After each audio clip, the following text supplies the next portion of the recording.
మనిషట ఒక ఓడను నడిపించగలడట. ఒక పెద్ద ఓడ, మనిషి కంటే పెద్ద ఓడను కూడా మనిషి నడిపించగలడు. మనిషి కంటే పెద్ద పెద్ద జంతువులను కూడా మనిషి సాధువు చేయగలడు. అది మాత్రం కాదు, మనిషి కంటే పెద్ద పెద్ద వస్తువుల్ని మనిషి కంట్రోల్ చేయగలడు.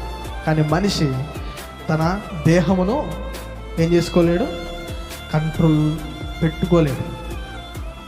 బైబిల్లో ఉంటుంది, మనిషి అట తన నాలుకను, అతి చిన్న, తన అవయవాల్లో ఉన్న అతి చిన్నగా ఉన్న నాలికను కూడా ఏం చేయలేడట, కంట్రోల్ చేయలేడట, సాధువు చేయలేడు.